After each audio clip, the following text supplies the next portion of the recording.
Hey everyone, today we reviewed the Pixar movie Up. This is the Thought Arcade.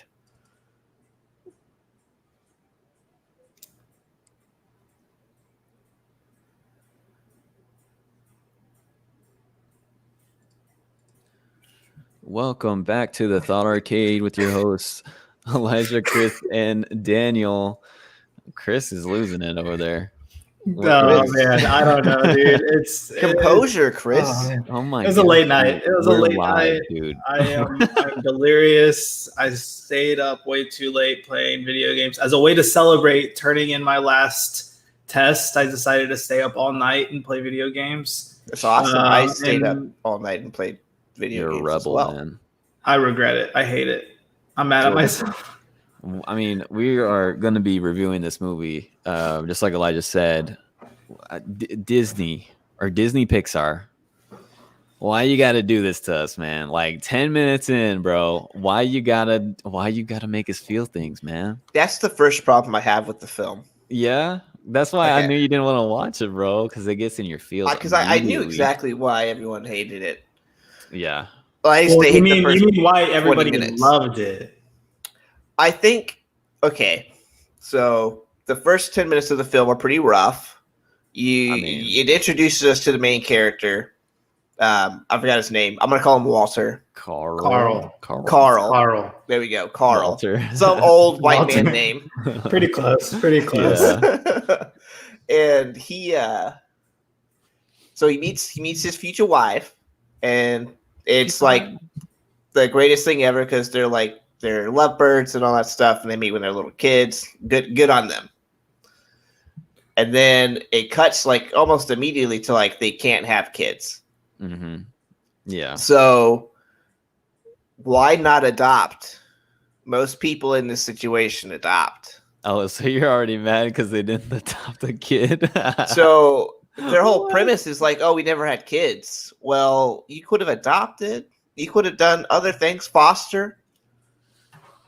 So I don't know, bro. Why are you so I got so mad that they were like I started pointing out plot holes, and Val was like, "Just watch the movie." And I was like, "Okay, man." But I'm just saying. But maybe, in all fairness, they could have just been like, "We are not ready to adopt after finding out they weren't able to have a child." So keep that in mind with the pureness of the movie. Hey, do you know how hard it is to adopt a kid nowadays, dude? It takes. But the Wendy's Foundation makes it seem so easy. It is not. Oh god, it takes like thousands of dollars and in a few paperwork and years. Yeah, it is rough, dude. I mean, I've known there's some people within the family, and they've gone through all that, and it is. Whew. So and then he makes a living selling balloons. What kind of economy is this? It's the simple life, man. I guess he hasn't quite. I guess he's doing what he loves. It's the push and pull between like getting into the real world type of situation, you know. I guess so. It's a struggle. It's okay, you know what, Elijah, your points are beyond what the actual movie is about.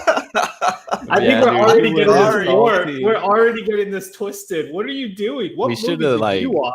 We should have favored him some like Whataburger before the movie, so he would not be as mad. So bro.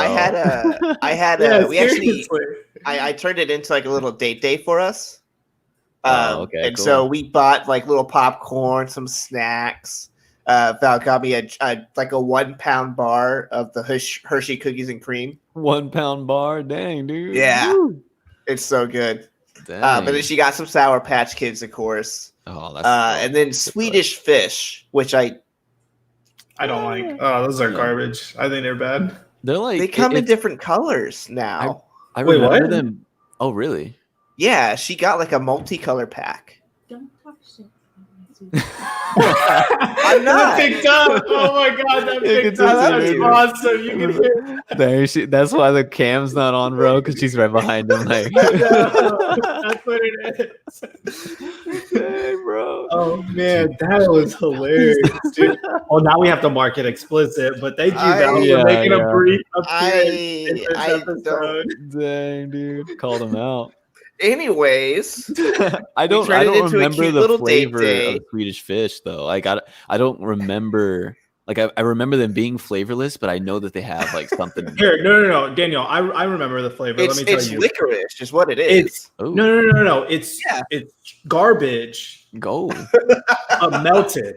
That's what it is. melted formed into Like melted tasty garbage snack. formed in the face. It formed in the shape of a fish. That's what it is. It's garbage. It's I'm garbage. scared for my life right now. I mean, I'm worried for you too, dude. That was scary. Bro. Be a witness. Hey, what are you doing? Can I be honest? Like I heard that and I was like, wait, who's that? Yeah, dude, that was. Ooh, man, I wish we had visuals for you, Elijah. So Okay, tell us so the your, guy tell goes us your full experience. He I want to doesn't know have to- your full experience. and the wife dies because they're old. So And doesn't she get ill? She goes, or she It's like becomes like cancer. slower and stuff like that, and they go to the doctor, and it's like, oh man, yeah, got like cancer or so something. throughout this montage, they have like a little adventure book because they want to. The whole premise is that it's like a classic 1930s, like they're going to like, some crazy unexplored place, and the thing is like adventure awaits us, and Yeah, they want to go and be on an adventure together and stuff like that.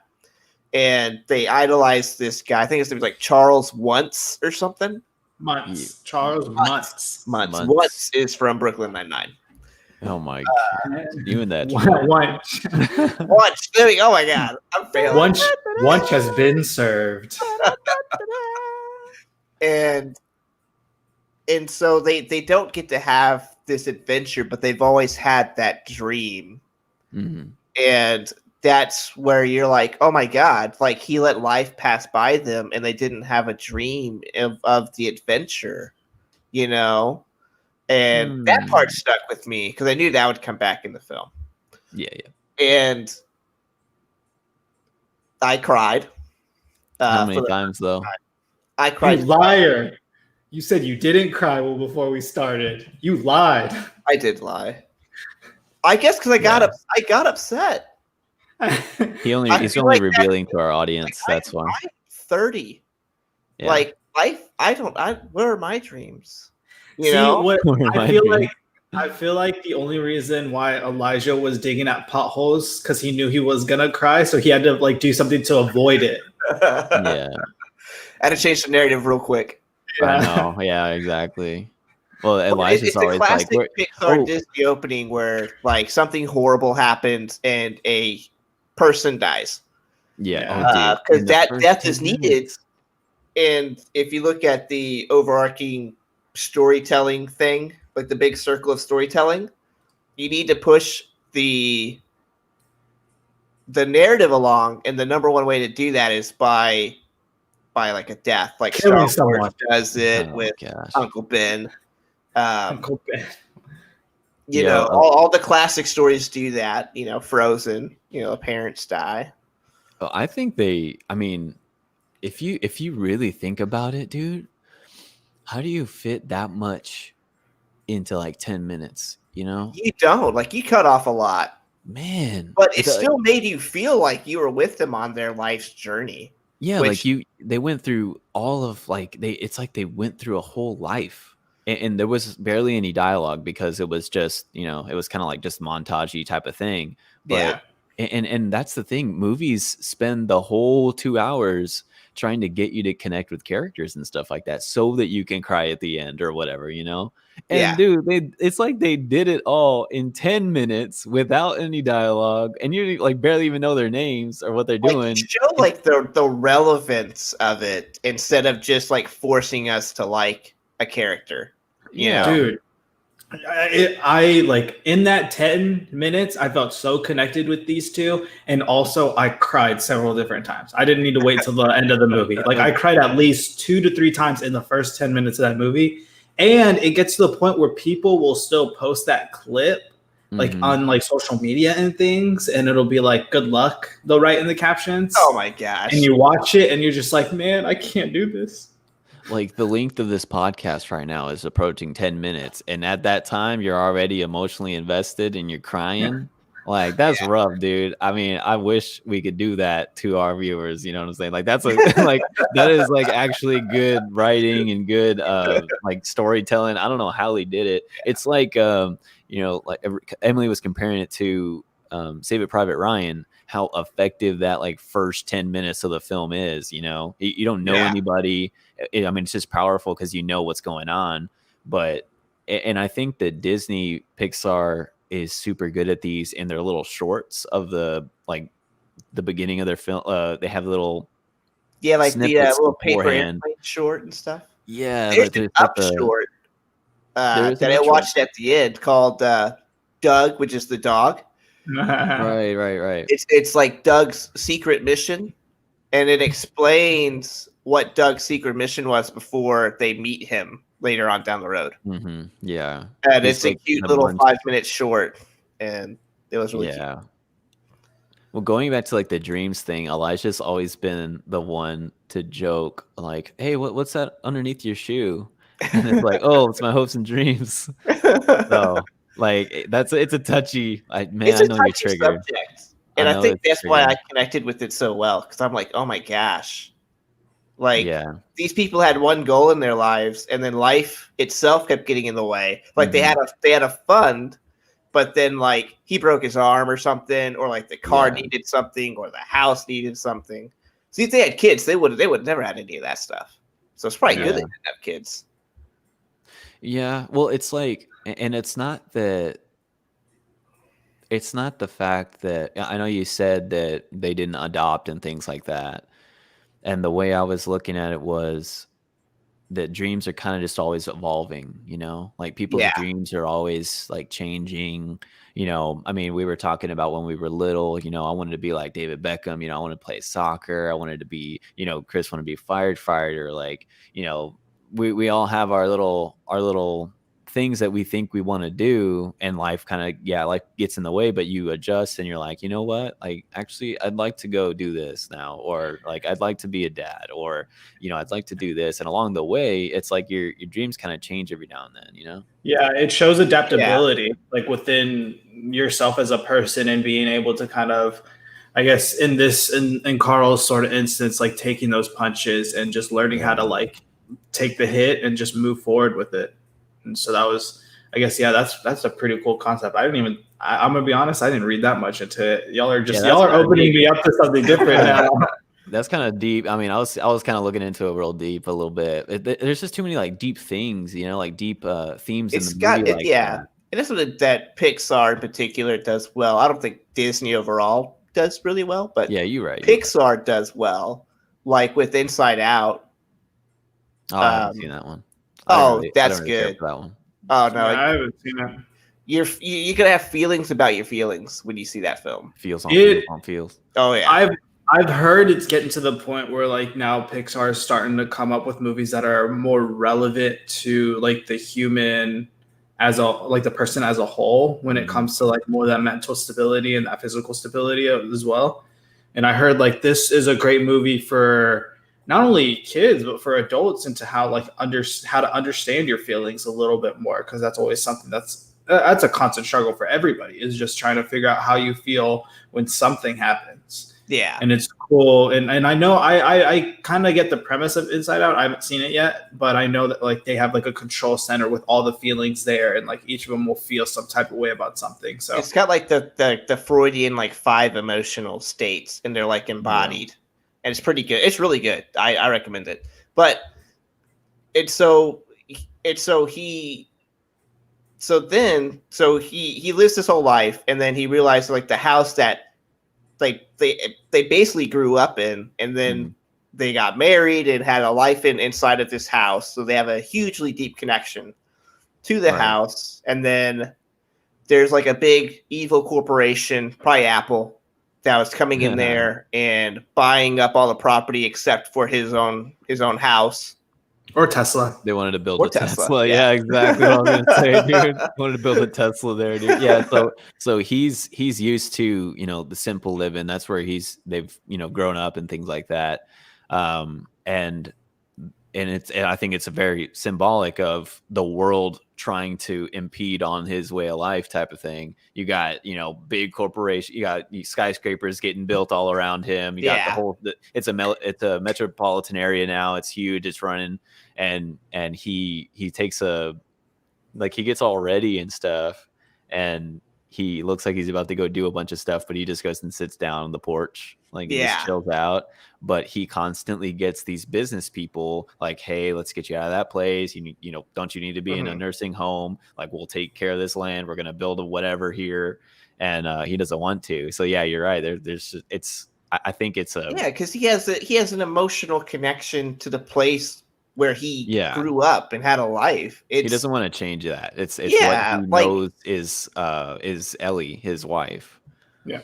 Yeah. It's like, why would you want, it's like when my parents would finally move out of the house I grew up in, that's going to be a big deal for me.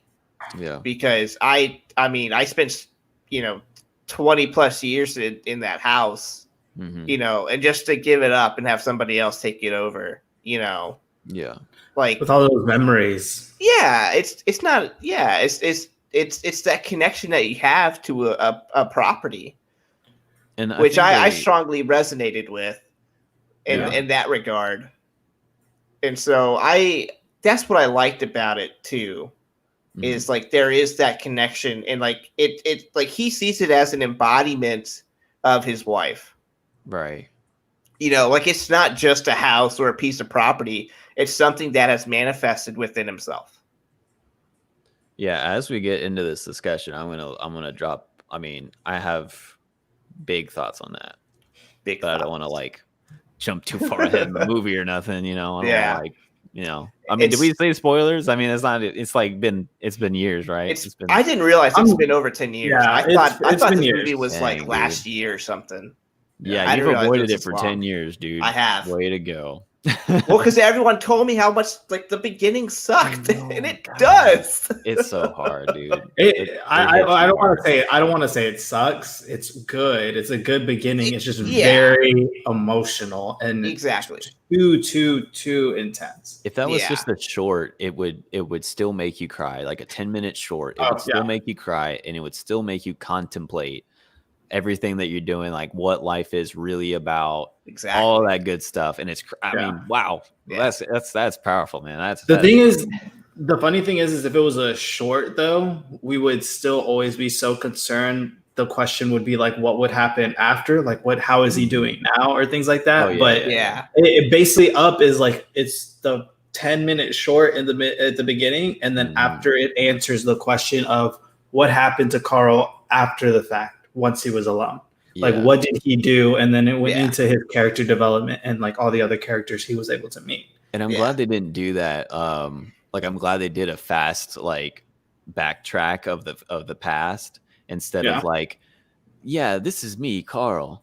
I know what you're thinking. How did I get here in this house? It's flying up in the thing. So let's go back in time. They did it right. Yeah. They did the freeze frame. Freeze frame. They did it right with that. And so he eventually is so there's a mailbox that he's attached to, and a construction worker hits the mailbox and he gets into a scuffle, and he physically assaults one of the construction workers, makes him bleed, hits him over the head with a cane, and makes the guy bleed, draws blood. Heck yeah, Carl. And so he gets charged as a public danger or something like that, or a public menace. And so he has to give up the house and go to the nursing home. And then that's when he comes up in one night to because he's a balloon salesman. He has all these millions of balloons, and the animation for it is really pretty. Oh yeah, you're right. Whenever the balloons are flying up, and it's you see it across apartments or whatever, and you see all the different colors of the balloons and the light reflecting, really pretty. Yeah. And so he takes his property in his house, and he's gonna go over to Paradise Falls, which is in South America. Yeah. And I believe it's a real place, but I think it's called Angel Falls in real life. Angel Falls. Gotcha. Yeah. Anyways, continue. And what? and so it's like the world's largest or longest waterfall, something like that. No, it has to do with like one of the conspiracies about this that we'll talk about a little later. Okay. But Nice. continue. Lost or what? And so he flies and he starts flying, but then there's like a Boy Scout, which I think they're called wilderness explorers. Yeah. That's on his porch that like wanted to help us. Like all he needs to do is assist an elderly person to get like his final badge or whatever to be a senior wilderness explorer. Earn his wings. Yeah. And he visited too, like, and that's the thing. All of these salespeople or corporate people who are trying to get him to get out of there, keep visiting his house, and he's getting annoyed and all this stuff. So he's already like flustered, and so this little kid who just needs to help out an elderly person to get this badge comes at the worst time and is like, "Hey, can I help you with stuff?" And he's like, "Dude, like get out of my face, like stop, like knocking on my door. Everybody leave me alone." Get off my porch. Yeah, get off my porch and stuff. And so he ends up saying like, "Go find this thing, right? Like go." Oh, it's called a snipe, which is a real bird. Yeah, it's not fake. It's real, but it's native to India. And so he's like under the house, like trying to help this elderly man get rid of this bird. And then he ends up taking off with the balloons, and the kid is with him. The kid was on the property trying to help out, and he's like, he's on the porch against the thing, like, can I come in? He's like the nicest, like wilderness explorer too. He's like the nicest kid. His name's Russell. He's really cute. He's really cute. His name's Russell. He's a cool little kid. And so they're flying, and of course Russell messes everything up. And they cause him to fly in a storm, which God, I keep thinking Carl. My sisters used to call each other weird names. Like my sister Krista used to call Ruby Carl, and then everyone would call Krista Walter Oswald. So that's really weird that you said that, like that's Carl and Walter. Weird. That's weird. Super weird. Carl reminds me of the llamas with hat video. Exactly. Yeah. Carl, I had a hunger that only human hands could fill. So weird. And so anywho, they like fly into like a thunderstorm, in which Carl didn't plan for any of this, and so like all of the furniture and stuff just gets thrown around. Turns into a big disaster, but they end up like on the canyon for Paradise Falls, but it's like a 2 or 3 day walk on the other side. Yeah. And that's like when like the real story takes place to me. And so the house is still floating, but it's lost a lot of its balloons, and so they're pulling the house and like walking with it. He's like, now I got this kid with me. I gotta I can't take this kid with me. I gotta put him somewhere. So then they start to descend, and like there's no going back from there. You're getting rid of balloons and stuff. You're not gonna get back up. Yeah, so that's fair enough. And so they're walking, and is that when? And then it cuts to like this bird, this like prehistoric bird that in the beginning, the guy that they idolized was like hunting them. Yeah, he had like proof. He had proof of its existence. So he's just like amazing explorer, and he has proof of its existence, like bones and stuff like that. But all the people that he works with or whatever are just thinking he's a fraud. He's just like, he's trying to get attention, whatever. This is not real. Like, your adventure sucks, bro. Whatever. Yeah, adventures are dumb. Adventures are stupid. And so it cuts to this bird and like these dogs that are hunting the bird, and then the dogs have collars on them that allow them to speak. Yes, yeah. And he's like these weird like voice collars on them. Voice collars on all these dogs, and he's trained them all to hunt this dang bird. That's incredible. Yeah. Which he must be a really like. Does he breed these dogs? We need a short of just that guy, dude. Dogs amongst you? Okay, anyways. Yeah, the monks guy, dude. He needs a short. He needs like a whole movie in himself, dude. He really does. He's crazy. And I'm pretty sure he probably breeds them too. He seems like the guy that would breed them. Like, you know Yeah. how like the supervillains put like lasers on sharks and stuff, you know, that's like something that, you know, it's like supervillain-esque type, you know, Yeah. crazy stuff. And so they're walking and they find the bird, and we're kind of just briefly going through that. You know, there's stuff that happens, but it's not like super relevant. But like they find the bird, and then they come across Doug, the dog, which is like this golden retriever compared to all of these like pincers and Rottweilers and whatever, you know. Squirrel. Yeah. And that's my favorite thing. Is so good. They're all talking, and then all the dogs just go squirrel, and they all look around. So good, dude. And they meet Doug, and I think Doug is probably my favorite character because he's a dog and he talks.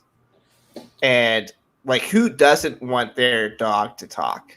Dude, I can't, like, when I get to that point, it's just like, I really wish this existed, that collar, because I would buy it.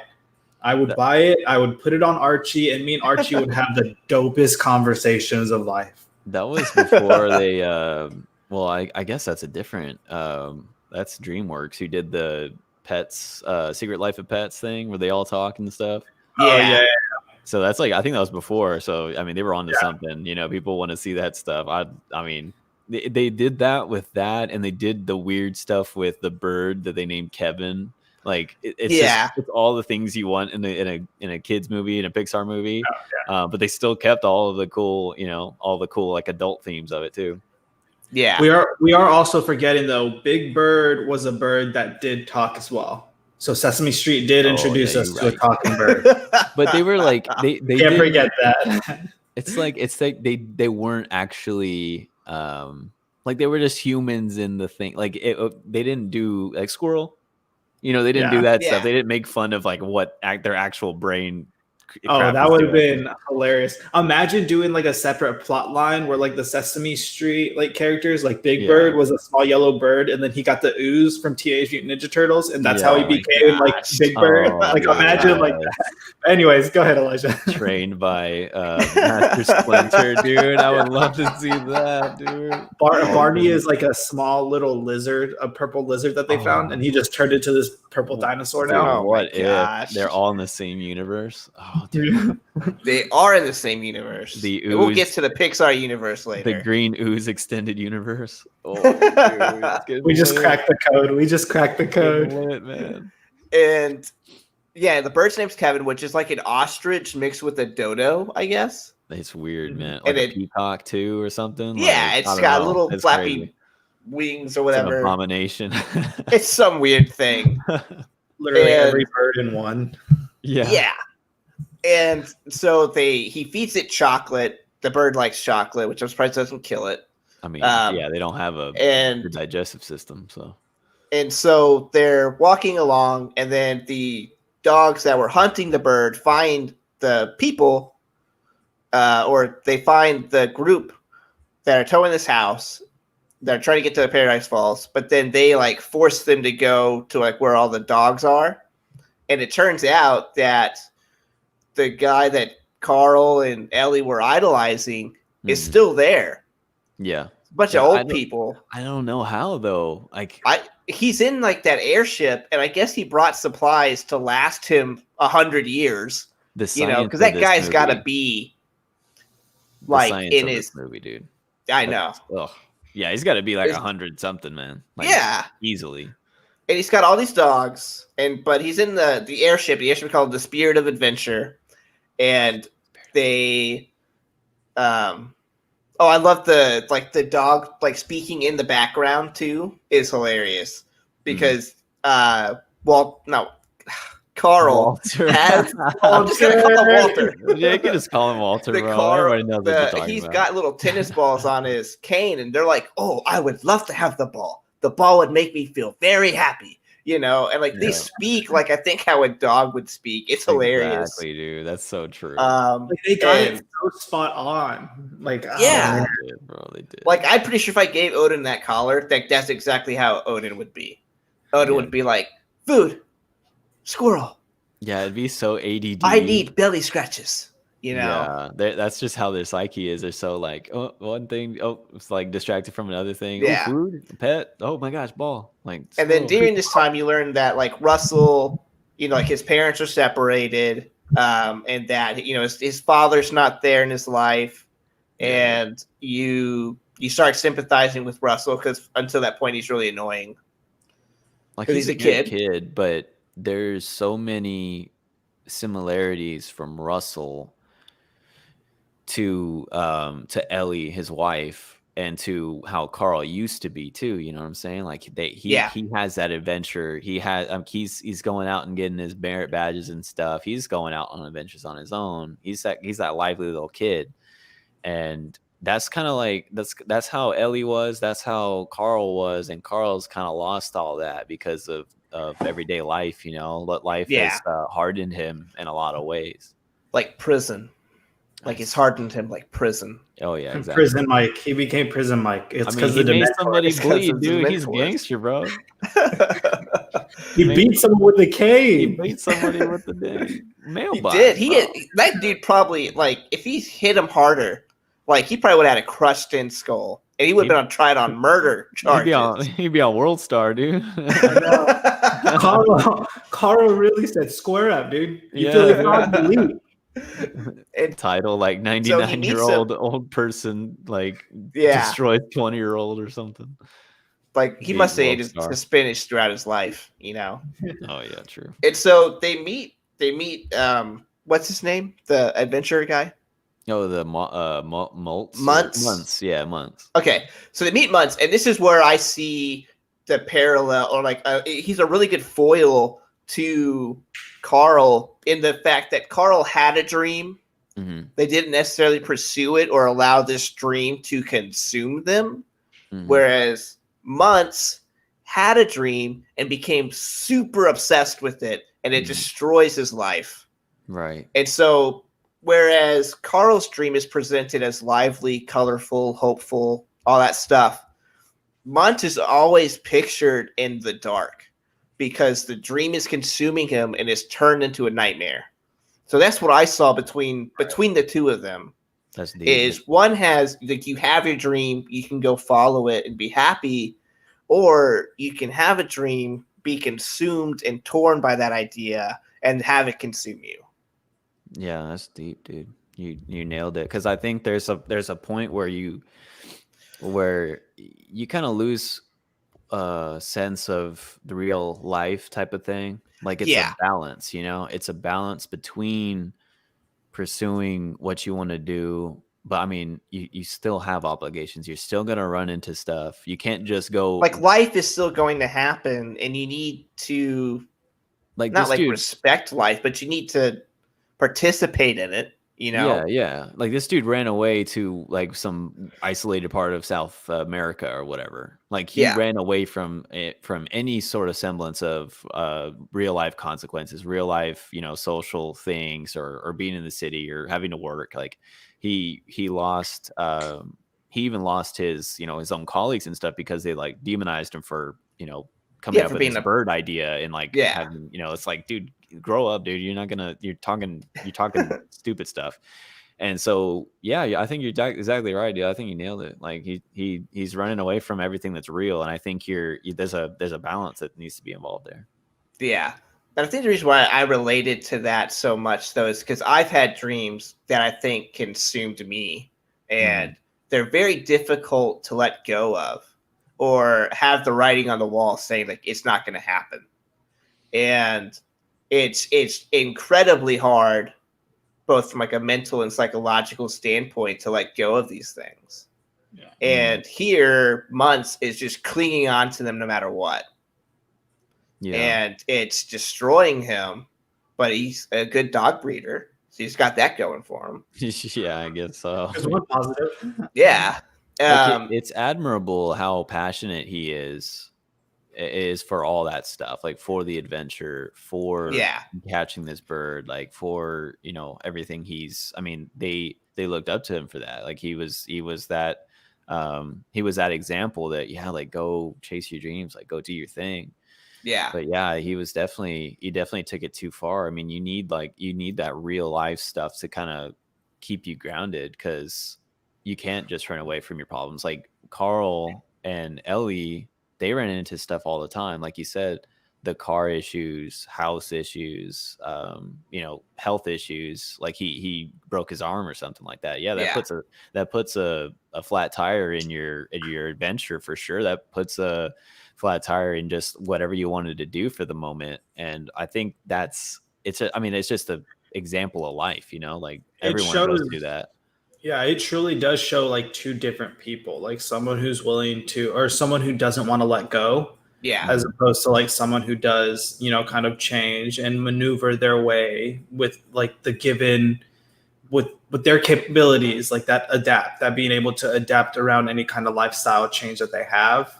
Yeah. And it shows like the positives and negatives that this could potentially happen like further down the line. Yeah, and I think that's what I appreciated most about the movie was that scene where they're meeting and they're having dinner. And the dogs are so well trained, they're serving the dinner like in like little trays and stuff. It's really cute. They give what's his name a little like hot dog, but then the dogs start trying to eat the hot dog. And so but they find out that the bird is actually on top of the house. And so after this big exchange, and like from what I would see about the Carl realizes, hey, that could have been me. I could have been consumed by that, by this idea of a dream. But now we got to go rescue this bird. And it's like Months resembles like the childlike vision of dreaming, like dreaming big. When it like I've kind of gone through that in my life. Like you're in this kind of childlike mentality of how life is, that you're just supposed to go out and chase your dreams. You're supposed to go out and like have an adventure, and you're supposed to be this, you're supposed to be that. But eventually life interferes somehow. Like you can't just run away and escape it all. And it takes a toll on you. Like you have to realize that it's not like life's not about all just chasing these random dreams and stuff like that. It's very like, it's cool to live in that though. I mean, it's very like childlike. Like I said, it's a part of growing up, and that's fun. That's a really big part of development. But what you could see is like whenever Carl's a child and he sees Muntz as the idolized version of himself. But then when Carl grows up, he sees Muntz for like what he really is, and that's kind of like how like something that we kind of preach on this show about, like, it's cool to have your idols and stuff, but it's not cool to be attached to them. Yeah. Like it's cool to be like looking up to somebody, but it's also like, don't be like that person. There's that saying that's like, never meet your idols. Exactly. Like, you can admire what they do. You can admire the things that they've done, like within their lives, but that doesn't necessarily always depict the picture of who they are and who they can be. A good example of this is Theo Vaughn, who's a comedian that I watch a lot. I listen to a lot. He's from LA. He has a few podcasts that I listen to. He had an interview on one of his podcasts called This Past Weekend. Definitely would recommend it, with Bill Burr, a great comedian. Like I love Bill Burr. I'm sure you guys may have seen his stuff I love Bill Burr. Bill Burr is like he's a funny comedian, dude. Yeah, he's like that New York style funny comedian. Yeah. But in the interview with Theo Vaughn, he had that kind of, and Theo Vaughn saw Bill Burr as an idol. It's the same thing here, with Carl, and he saw him as someone who he wanted to be or who he could achieve to be. But when they actually had their interviews, Bill Burr kind of was condescending towards him. He talked down to him, and it truly to show that, like, whenever you're meeting your idols, keep your expectations in check. Yeah. Like understand that they have done good. They have done things that you like to see, but know that doesn't always tell you what that person is about. Yeah, you can definitely say like, all right, this person's awesome for this, but I mean, not everybody's perfect, man. I mean, they're all working for their own thing. It's like and for him, he was passionate in adventure and stuff like that. That's what they looked up to. That's awesome. Cool for that. But yeah, I mean, you can't hang on to all like every word. He's going through his own thing. Yeah, it's like it would probably maybe delving too deep into it, but I think that this is the point. Like, this is the thesis of what the movie's trying to state to us. Oh yeah, definitely. And it has really good visual representations about it. But Mm-hmm. they escape and they're on the run, and like hijinks ensue. But then the bird's leg gets hurt, and Kevin gets hurt, and Russell like basically makes Carl promise to take Kevin, who is a girl, who's like a mommy bird. Oh, right. And take them back to That's her right, I forgot chicks. about that, dude. Yeah. That's crazy. And so he promises to do that, even though it's getting in the way of being at Paradise Falls and just, resting, basically. Yeah. But he gets captured, or like they use the two guys to track Kevin, and then they capture Kevin, but then Carl's forced to choose between rescuing Kevin or rescuing his house, because Muntz, who acts like Wunsch, is being a jerk and is like trying to burn down the house and capture Kevin. And so of course Carl is going to choose the house, because the house is a representation of the dream that he has. Yeah. And of course Russell blames him, even though Russell could have done something, but he's a useless kid. Right. And so, like, tell us how you really feel. Jeez, I can't stand. Like, I'm gonna be a horrible dad realizing this. But it's the fact that Russell places all of the blame on Carl, when Russell could have, like, he had the knife because Kevin's in the net. He could have cut the net. No. Well, I mean, yeah, I see where you're coming from there, but also it's kind of like that childhood naivete. I think I may have said that word incorrectly. Like, he's still a bit naive to like how to operate. He's still, because when you're growing up, when you're a child, you don't necessarily understand the concept of taking responsibility for things that you could have taken into your own action, and that's something that he may have not established. So yeah, I mean, he could have done more. He's not ready for that. He's not ready for that kind of understanding of the implication of his actions. You're exactly right. I guess because I just felt like he blames Carl unfairly. And that's more so because you're coming from an angle of like, if you were in that perspective, you're looking at it, what you would do now, and you would cut the net. Like, you understand that, like, if you were to do it now, you accept that responsibility that, I'm going to save the bird. Whatever happens is going to happen to me. Like, he's not going into that with that same mentality. He doesn't know what to do. I feel like I would have tried to save the house. I wouldn't have saved the bird. Not to mention, this kid is, like y'all said, he's having a hard relationship with his father. So this dude is Russell. He's looking for guidance. He needs that. He needs somebody to make that decision. Male role model. Exactly. He's not supposed to be making that decision, and he needs Carl to step up and make a decision. Yeah.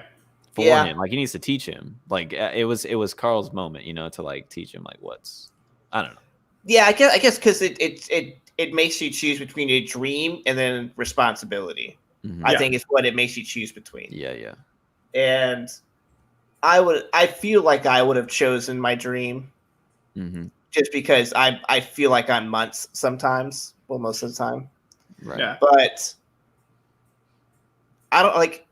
I wonder if we interviewed 10 people, how many of those people would choose dreams over responsibility? I feel like people would go toward dreams. That's a great question, and that's something awesome to bring up. But because questioning myself now is that, of course, I would think that I would choose my dream as well. Like, I would think, I'm going to protect the house, but you truly don't actually ever know what you're going to do until you're in that like type of situation. It's like when people people create those scenarios, like what happens when like a burglar comes in, like, I'm going to do this, this, and this. You don't actually know for sure if you're going to what you're going to do until it happens. That's true. Mhm. Yeah. So it's interesting to see that, and I would love to actually talk to 10 people and see what they would say about it. Like, it'd be fun to still to hear that. Yeah. But I Yeah. mean, at the end of the day, I don't think anybody completely understands what they would do in any type of situation. Yeah. So Yeah. this is kind of where I pick up on the end of the movie.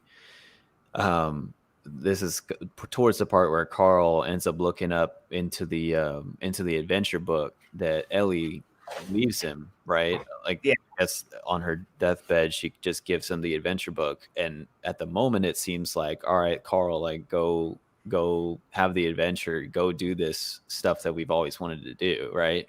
And you end up seeing that she actually filled out all of these all of these pages full of all of their memories and stuff throughout their life. Yeah, like their wedding, they fix up the house, like going through life as an adventure itself, Yes, you exactly. know. And And he reaches that point because he eventually gets to paradise, like he gets to the end goal, Mhm. and then he realizes, I guess that's where he comes into play about like the dream that he had was in front of him. Yeah, I mean, and that's kind of what I was alluding to, like, earlier in the episode, was that these dreams were just constantly evolving, like the kid, Yeah.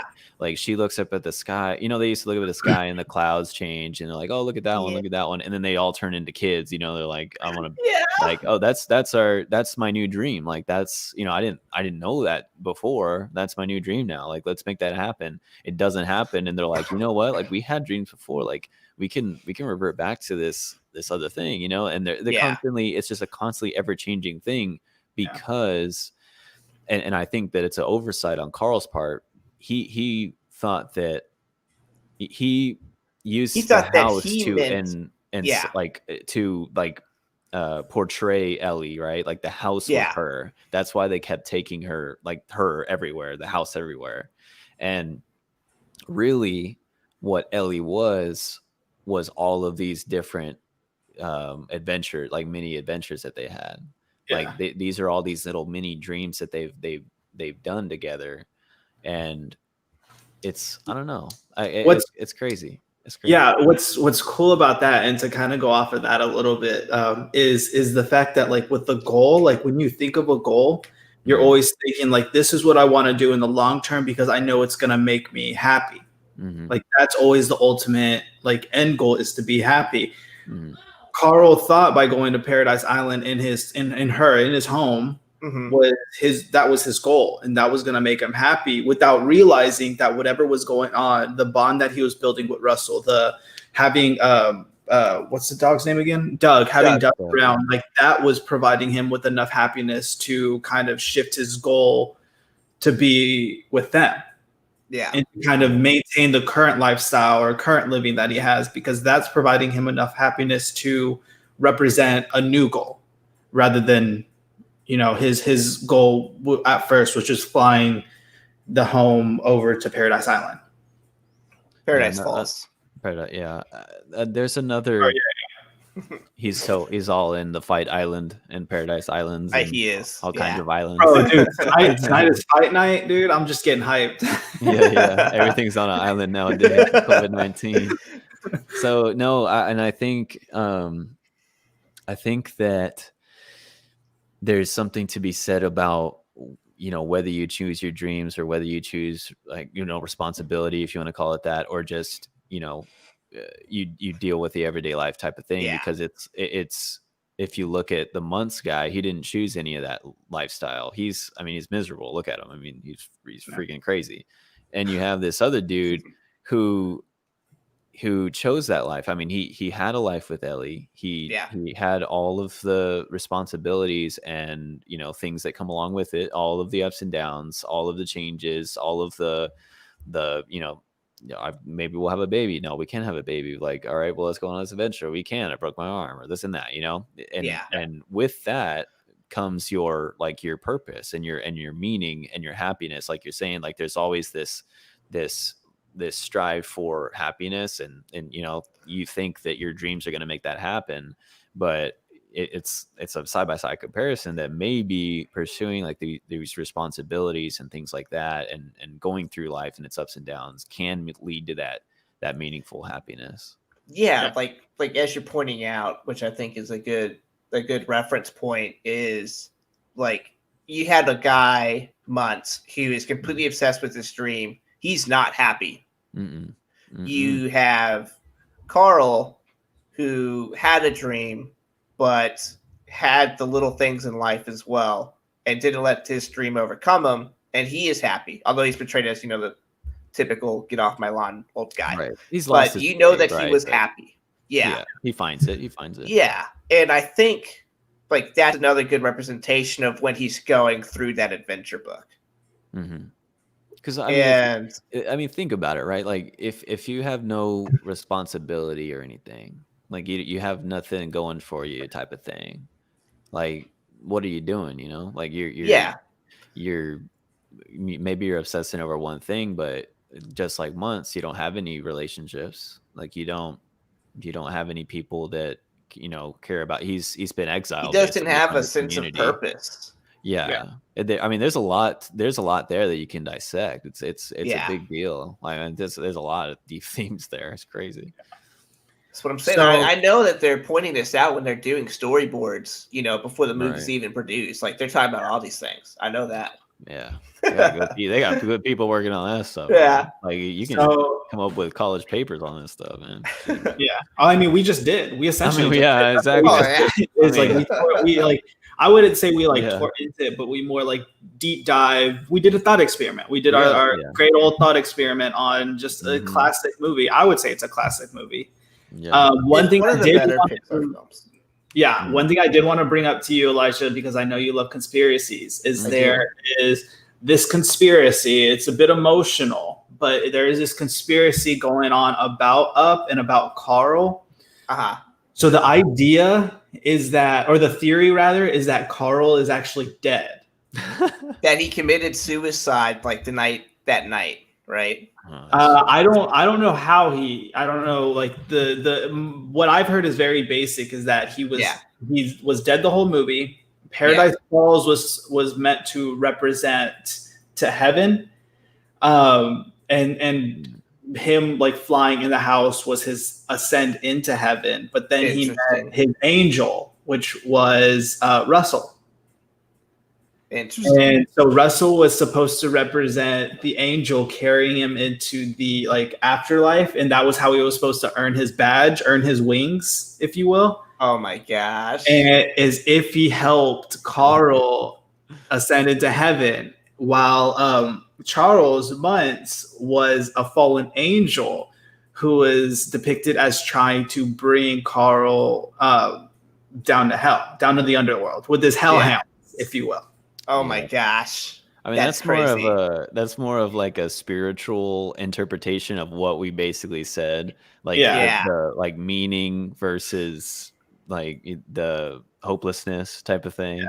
It's a very spiritual representation. So I could kind of see that though, because I could see that the last night he's in the house, he doesn't want to lose the house. You know, I mean, what else is he got? He doesn't want to go to the senior home. What do old people, if you're talking in terms of that, it's you lose your house and you're going to get thrown into the real world. I mean, that's the scary. Essence of the underworld. You're going into the abyss, that's all this, that's hell. You're all of the craziness you don't want to get into, Yeah, I mean, this is why I brought this one up. There's a second one that I'll mention in a bit, but this is why that I brought this one up, is because we kind of went into this already, throughout the episode, as we were picking these pieces apart. So I thought this one was more what we were saying rather than. Say we're that's an interesting theory.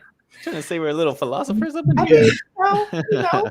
The second one was pretty similar. The only difference was that Russell was actually the kid, Carl and Elle's kid that they lost. Yeah.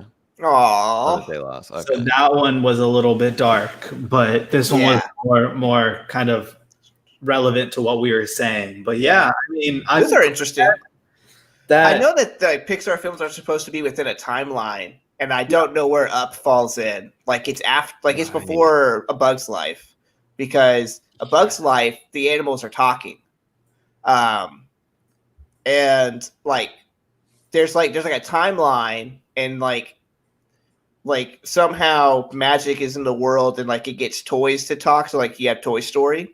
But then, like the toys, after humanity leaves in Wall-E, like cars become animate, stuff like that. So I don't know. I guess Up would fit in like before that timeline. So Up should theoretically take place before Toy Story, because they're all connected. And they all have a timeline. I've seen that weird theory videos, and like I don't know where it places, but it's very interesting. Like maybe we could watch a video on that and then just come together again. And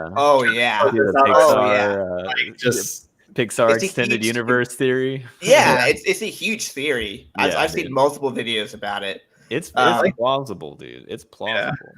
Yeah. And so we're at the climax, and we're at the decision making of Carl, and he goes because Russell like stole a bunch of balloons and went to go follow Muntz, who's in like his big airship that he hid, and is going back to prove that Kevin is real. Hashtag free Kevin. Kevin is real, by the way. That is true. Kevin is real. Hashtag free Kevin. And merch coming soon. Yeah. And so he follows him, and this is it's another point that I have to pick with this movie.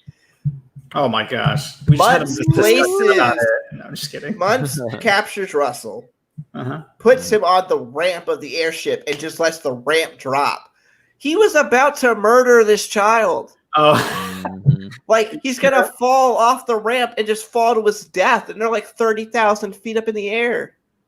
Yeah. No one has a problem with this. He doesn't. It's how is this not PG-13? It's for plot. Who knows? I'm just saying, like, no one's putting two and two together that this guy is just straight up murdering a child. Yeah, that's true. That's what I'm saying. That's a fair point. Actually, like, it goes into the darker aspects of whether, like, how far you can get engulfed in being exiled from social life, from purpose, from responsibilities and things like that. Like you can lose yourself. I mean, you almost killed the dude. Yeah, it goes deep. And so Carl gets out there, and then with the help of Doug, and they have a big climactic scene and stuff like that. It's kind of funny too because it's two old people fighting, and like they're constantly like hurting their backs and like their knees and stuff.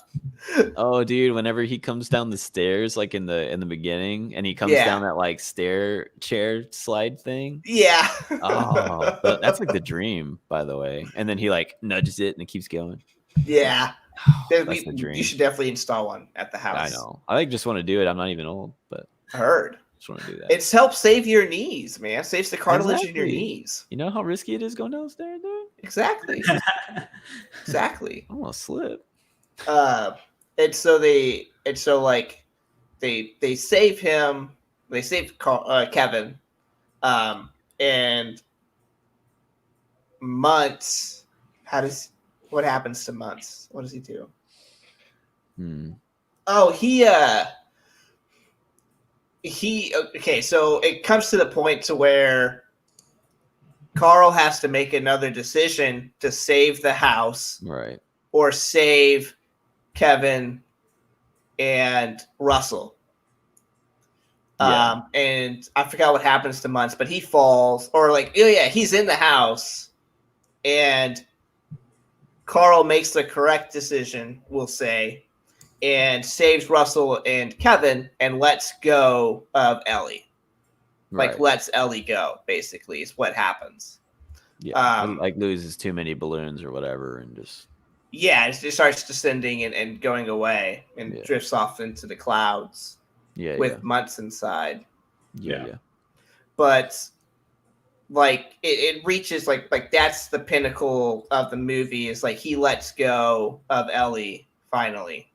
It's what it feels like.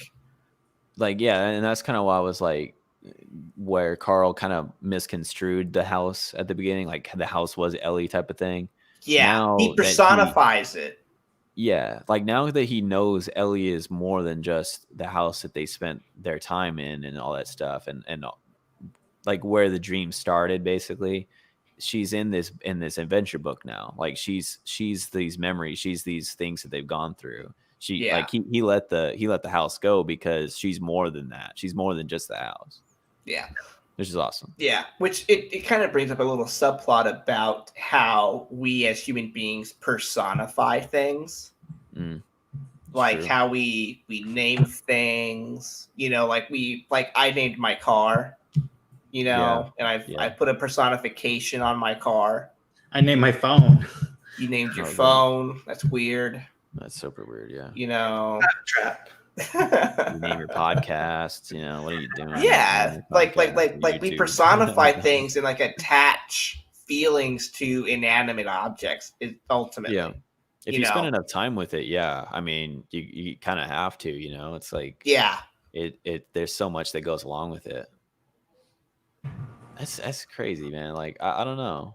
It's so deep, dude. This movie is it's so a lot of things that are put into a cute little package with animation.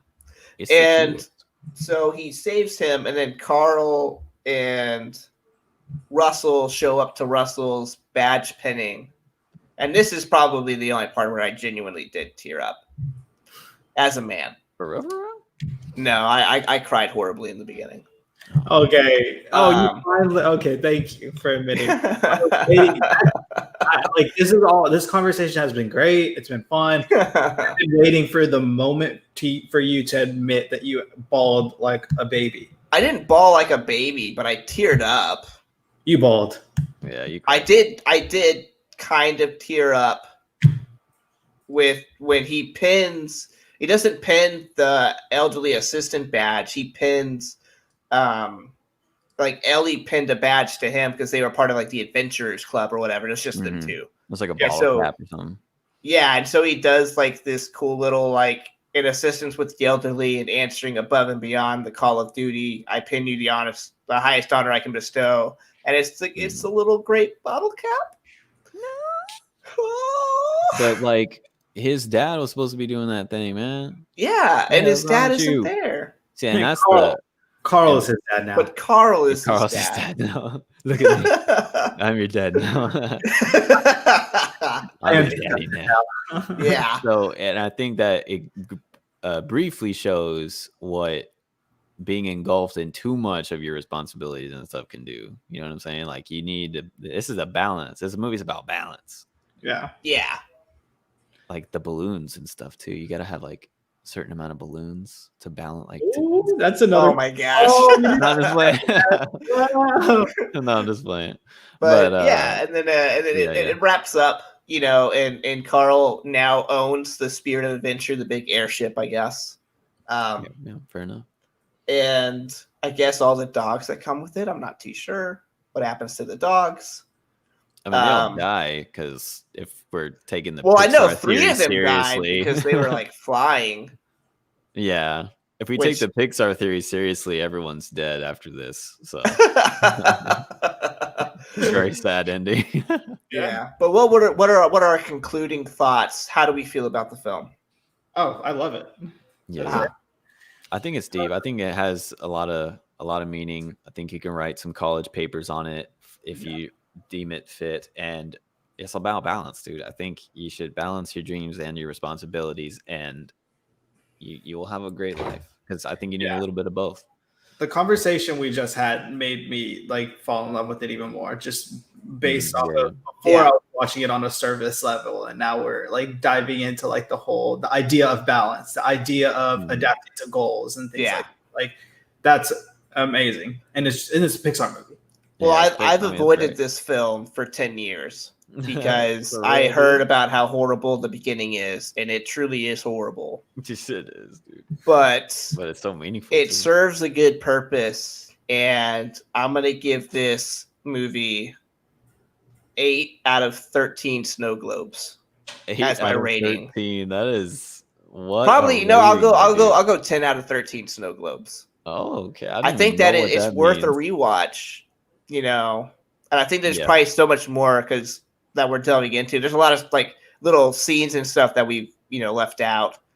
Yeah. That's So I gonna be, highly dude. encourage everyone to go watch the movie. I think it's great. I think it is Pixar, basically can't do any wrong at this point with Yeah. how they tell a story and then the meanings behind all these stories. I will, however, refuse to watch Toy Story 3 and 4. Ooh, that's rough. They're not as good. They're not as good. They're not as good as 1 and 2 for sure. Oh yeah, well yeah. One is gonna be hard to be like. Oh yeah. Oh yeah. I mean that's classic. But no, I loved it. I loved the film. It was great. GG, dude. I mean, y'all mentioned the other Feels movie, the Inside Out. Inside Out. They had this other one. I don't know if it came out yet, but it's this guy. He finally gets a jazz gig, like he's a jazz musician, and he finally gets a big gig like lined up and all this stuff. But then he like falls down a manhole and dies. And it's like a new Pixar movie coming out, and it's like about souls and stuff. Like his soul is in line to like go to heaven. I forget all dogs go to heaven. Yeah, I mean, obviously, all dogs. I mean, there weren't any dogs in the line, but he. Oh man, but then there's like a kid. Soul? What's that?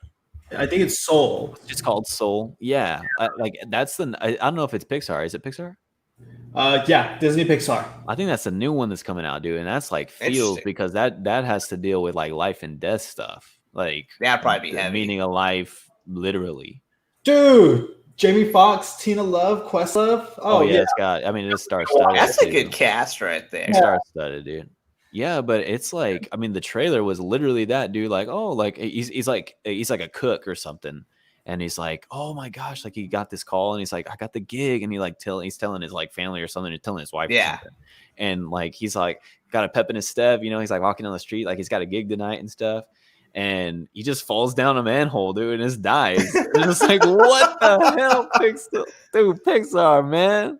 What's wrong with you? It's too early. There's always death in Pixar, dude. And he's like in line to go to heaven. I don't know that, that's another feels thing there. But yeah. I mean, Up, man. Up is good. Go watch it. I'm glad I just finally watched that thing. Yeah. So we'll have a few updates here, just to close out. Dude, I looked this up I found this because Elijah is a big fan of mac and cheese. I think all of us in the room are probably a big fan of mac and cheese. It's one of the food groups. Yes. So there are fewer commuters nowadays because, obviously we're not getting around much, COVID-19. So there's a lot more breakfast stuff happening at home. I've heard of this. Kraft Mac and Cheese has decided to, I don't know, like remove dinner from their box branding and stuff and put like breakfast on it. And also maybe like put out a limited time breakfast box for their mac and cheese. So they're promoting you to have mac and cheese for breakfast. Which in my lifetime, I have had mac and cheese leftovers for breakfast or brunch. Oh, yeah. Not ashamed of it. And like on the box, they're like, hey, sprinkle some bacon on there. Bacon's breakfast, sausages and breakfast. You're staying home. Get yourself some mac and cheese. Like, dude, it's interesting. That is like an interesting marketing thing right there. I've done eggs and mac and cheese. Like eggs, mac and cheese. Oh yeah. It's good. It is fire. Oh yeah, I've done Whataburger sausage in mac and cheese. I've done bacon and mac and cheese. Kraft mac and cheese pulling out all the stops, dude. They're trying right now in COVID-19. They're really trying it, and I'm like, I feel them. I have never done that, and I feel like a big old bowl of mac and cheese for breakfast probably turn my stomach in the morning. But hey, what can you do? I mean, it's a good Saturday morning breakfast. Like if you're not going to do a whole lot the next day. If you're staying near the toilet, for the first 3 hours. Or like a good hangover breakfast, Yeah. Party too hard on Friday. Yeah. So in other updates, I have some Ryan Reynolds news. So there's this big speculation that Ryan Reynolds, who previously was on Green Lantern movie that no one talks about because it was weird, he is set to, or said to be the Green Lantern in Zack Snyder's Justice League. There's a big old thing that's happening online now, but he actually tweeted out, I'm not playing Hawkman in Black Adam, because there was rumors he was playing Hawkman in that new movie, and Black Adam's played by Dwayne The Rock Johnson, by the way. It's going to be a great movie. And he says, although I generally do whatever the hell The Rock tells me to do, I would, however, love to be in Zack Snyder's Justice League movie, and I've heard I may already be in it. Hashtag the Snyder Cut. And Dwayne The Rock Johnson replies, you are playing Hawkman, and that's that. You're also Deadpool, Green Lantern, when you want, because you own the intellectual property. You're also in Zack Snyder's Justice League, and you're also Kevin Hart's real dad. They're just being weird on Twitter, dude. They're just being weird on Twitter. I don't know what's real, what's not real, but Ryan Reynolds is Green Lantern. The Rock Johnson is Black Adam. I don't know, man. Let it all happen, dude. That's funny because Dwayne The Rock Johnson and Kevin Hart, they're also always going back and forth. So I feel like that he said was a little jab at Kevin Hart. Oh yeah, that's crazy, hilarious. Man. Crazy stuff, crazy updates. But we'll see how that goes. Let's get into some. Hold on, I got one for you before we go into rants. Go for it. Joe Rogan, the podcast godfather, is moving to Texas. Oh yeah. I don't know where yet, but rumor has it's Austin. Shout out. But he is moving to Texas for a little bit more freedom. Mm-hmm. As we know, there have been a few comedians out there that he was connected to that have allegedly been accused of sexual assault. Really? And so, Chris D'Elia, and then the more recent one, Brian Callen. Are they on the Epstein flight log? No. A lot of people on that. My gosh. 2,000 pages, people. No, they're not on that. But yeah, he's moving to Texas, so it's going to be interesting what kind of feel he brings out here to Texas. The dude is just he's what podcasts strive to be. I know. He's cool. Yeah, he's a cool dude, man. Yeah, it'd be cool to see him around like HEB or something. Dude, yes, I want to box him. Get a picture. We'll have him on the podcast or something if we meet him. There we go. Yeah, that'd be we'd be so boring. Yeah. We'd be so boring on the podcast. He'd be like talking about like penises and apes and all kinds of weird stuff, like smoking weed and stuff, and we'd be like, hey. He's smart. He's smart, yeah. Smart. No, he's some of the people he's had on his podcast, he'll carry a conversation easy with like Elon Musk and then go down and talk to like Snoop Dogg about just some irrelevant stuff. Like his range of knowledge is incredible. Yeah, he's good. He's a good he's just a good converser, I guess, if you want to call it that. But he also, like, there's videos on YouTube that's just like, this is the most Joe Rogan thing ever, and it's like him just like talking about apes and how like big their penises are, and how like we've never seen an ape at full strength because they don't work out. Yeah, exactly. Like he could totally like smash you in like 8 times, and like also I'm super high right now or something. Like, yeah, he's super funny. Like, I don't know, it's just all over the place, but he's actually really cool. Yeah, the one thing I've heard is that it's mostly because he's super curious. Yeah. He just wants he's like in search for the truth, man. Yeah, every kind of truth. He probably just goes to Google page 2. Let's be honest. Wikipedia, yeah. Page that no one goes to. Everybody looks at the first 3 searches on Google's page 1, and if it's not there, they're just done. Those are the most reliable sources. So Elijah, get us into some rants, my dude.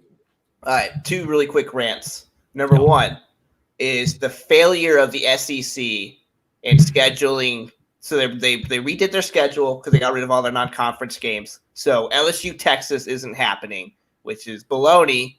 Wow, fail.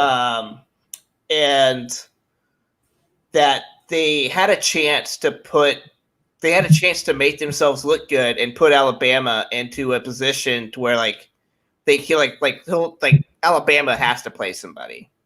Like, yeah, they play in the SEC West, the best division in football, but you could have picked better opponents from the East. Instead, they're going to play Kentucky and Mississippi, Missouri,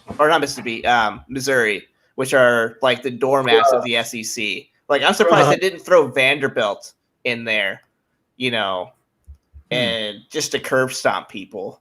It's all they're gonna do, and it makes them look weak. But like for someone like South Carolina, they put Auburn in there. Like, come on.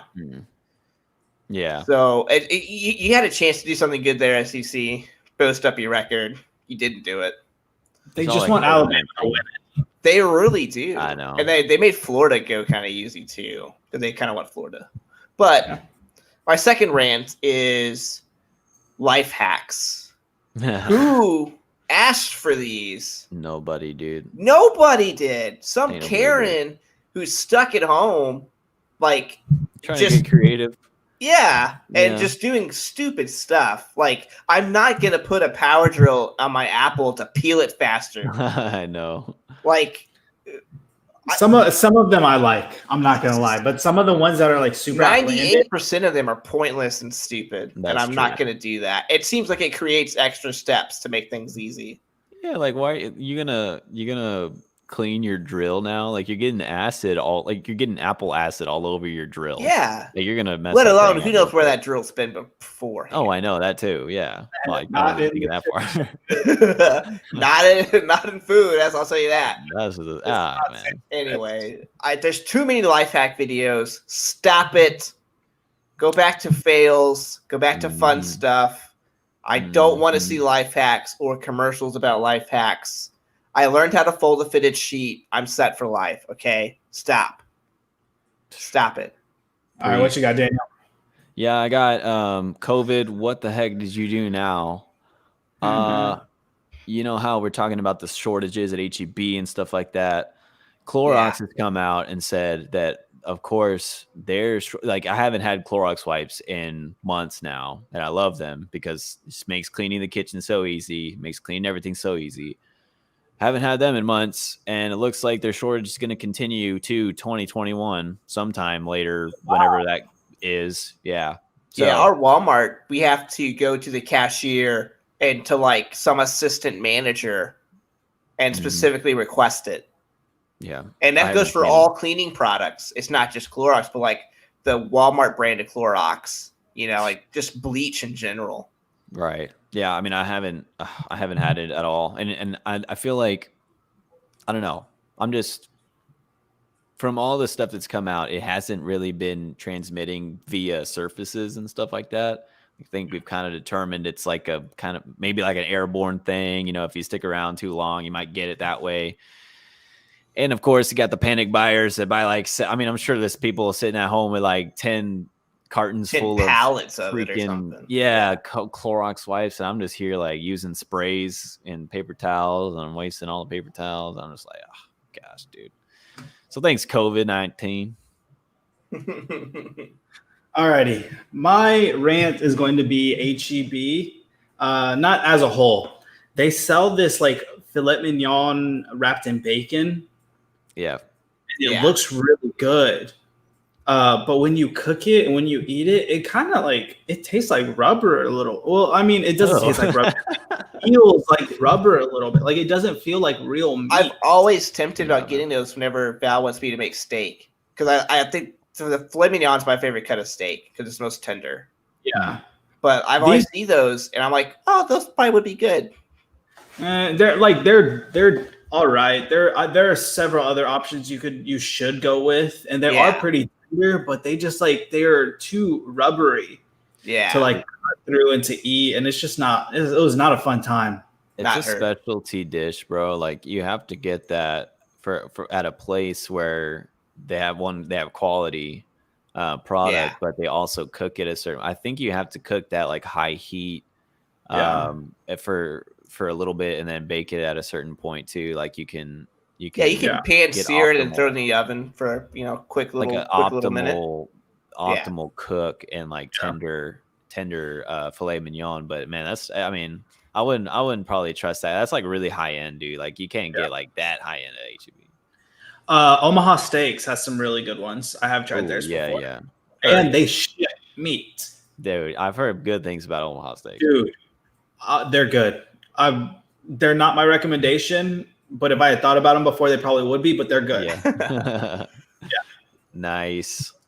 All right, man. Let's get into it. Some recommendations. All right, my recommendation this week. So I've been struggling with motivation to do things. As we all do. As we all do. And I was just kind of reading about motivation, how to keep it up and stuff like that. But it kind of clicked for me to where don't rely on motivation so much. I know we always talk about staying motivated and stuff on here to be positive, but don't rely on motivation so much as rely on your discipline to get to go do stuff. Like for me, it's the gym. I'm probably unmotivated to go to the gym like 80% of the time, but I'm disciplined enough to go show up.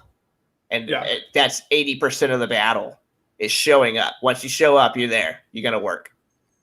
So my thing is maybe try relying on your discipline and self-discipline to get through a task and not necessarily just your motivation. Yeah, dude. Dang, I agree wholeheartedly. That was well said. Well said, my man. He harnessed his inner Shia LaBeouf, dude. Just do it. But he said it so calmly, man. He said it so oh man, that was good. He's like, how can I say it without sounding like I'm on drugs? Oh, just be calm. He said it so articulate, man. That was great. Well, this morning I did the unthinkable. I woke up and cooked some bacon, and I also baked some chicken strips and some biscuits. Yeah. And I created the honey butter chicken biscuit at home, baby. Oh my gosh. And it was delicious, man. Oh, it was great. I had one before the podcast too, because we just had extra. Oh man, it was delicious, man. It was so good. Do it, like experiment with different chicken strips, experiment with different biscuits, and it's funny. I went to the store. I got all this stuff except the chicken strips. I forgot where the chicken strips were at HEB, and I just didn't get them because I forgot. Yeah. So I ended up going on a couple days ago, just before baking them and stuff. So I went and I had a bag of chicken strips and a bouquet of flowers for Emily because she's been a badass this week. So I was like walking to the self checkout like with a bag of chicken strips and also flowers. And I'm telling you, I look like a badass dude. I look awesome, man. I look awesome. Just flowers and chicken strips. Like that guy's gonna have a good night. You just like you look at a guy walking down HEB with a bag of chicken strips. I don't know. I'm gonna give it a try. I'm going to the store later today, so I'm gonna give it a try. So I have two recommendations. Last podcast episode, I recommended the show Down to Earth with Zac Efron. Yes. This recommendation, I'm doing the same thing, but I'm doing one episode in particular. There's one where him and Darren Oyland go to Costa Rica, and they meet up with a friend who actually moved to Costa Rica like 20-something years ago and who lives there.